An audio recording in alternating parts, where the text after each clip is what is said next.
Арман.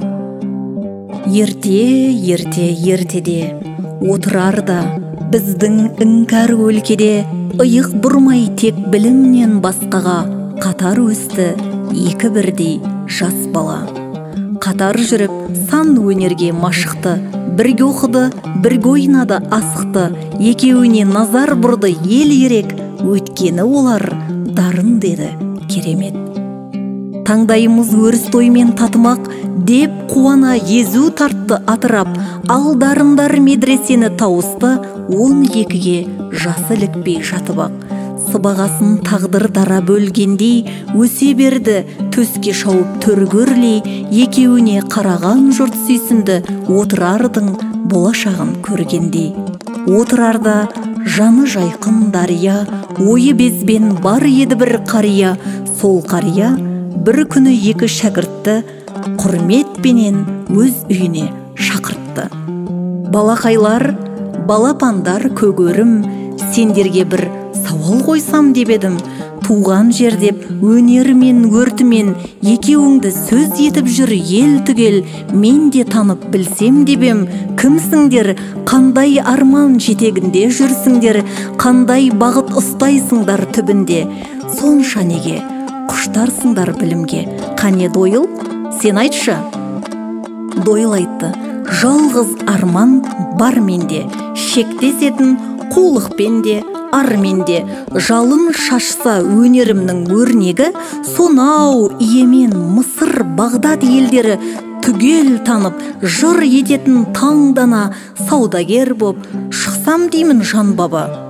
Тірлігімде жабырқамай жасымай ата жолын қусам деймін осылай, бой шалдырмай бос мақтан мен өсекке өмірімді құрсам деймін есепке. Ұтыласың жебемесе желек той, бұл өнердің табиғаты ерек қой. Қаншама елмен сауда саттық жасауға соншама елдің тілін білу керек қой. Табу үшін жұрт таппаған айланы, көру үшін жұрт көрмеген пайданы, шығу үшін жұрт шықпаған белеске жұрттан асқан білім керек емес пе? Тілін тапсаң кім созбайды қол ұшын, өнер қажет, білім қажет сол үшін. Қарт күрсінді: ұлым, желік қуыпсың, неге мұнша желтоқсандай суықсың? Бағымызға туған дарын болар деп қуанып ем, сорымызға туыпсың. Сор боларсың, одан не мән табарсың? Арманымды бәлкім қайта қарарсың. Бірақ Дойыл тұрып алды паңдана: арманымды өзгерте алман жан баба. Ал сен қалай бағыттадың нұрыңды, жасырмай айт, жасқанбай айт сырыңды деп қария Дойылмен бір отырған ұяң шәкірт жас Әбуге бұрылды. Әбу айтты: менде де бар бір арман, маздап жанып қол бұлғайтын шынардан. Ұлы баба, бірақ менің арманым парыз бенен махаббаттан құралған. Шамын жақсам ғылым менен өнердің, елімді зор мерекеге бөлермін. Бұл сапарым азапты да шығарау, не де болса пешенемнен көрермін. Мейлі мәңгі жармайын киімге, мейлі түйірнан қалмасын үйімде, мейлі ұлының еңбек етіп арымен жүргендігін ұғынбасын қалың ел. Қарлы боран қыран жолын бөгерме, өнеріммен тасып толам кемерге. Мен өзіме риза емеспін елімнің сүйеніші бола алмасам егерде. Қарт жымиды: бәрекелде, жаз жайраң, көл болмаса тоят табар. Қаз қайдан біреуіңнің арманыңнан шошып ем, бірің міне еттің лезде мәз майрам.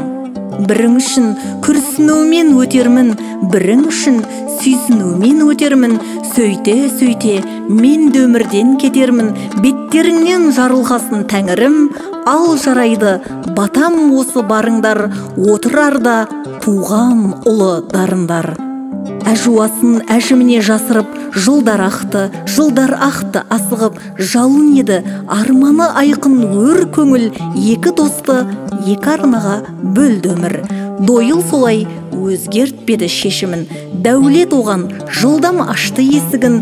Өнері асқан саудагердің көп өтпей Бағдат, Мысыр түгел білді есімін. Есепсіздің несібесі озарма, әйелін де баулыды ол сол заңға. Қонаққа арнап асылатын етті де өзі салып беріп жүрді қазанға. Тек байлыққа деген жұтаң сараңдық жіберді оның бар өнерін қараңғып. Міне осылай жазықтарын жас тұлға ұшырады әбілетті тозғынға. Саудагерді өзге түгіл өзінің ұрпақтары кетті ұмытып аз жылда. Ал әбуше кеңге жайды ол қанатын. Әбуіміз әрі ғалым, әрі ақын. Әбуіміз біздің ұлы бабамыз, Әбу Насыр әл-Фараби болатын. Мәңгі лаулап жану үшін ғаламда, үлкен бақыт табу үшін ғаламда, үлкен болып қалу үшін ғаламда. Үлкен арман керек екен адамға. Мұхтар Шаханов, оқыған Нұргүл Сапарғалиқызы.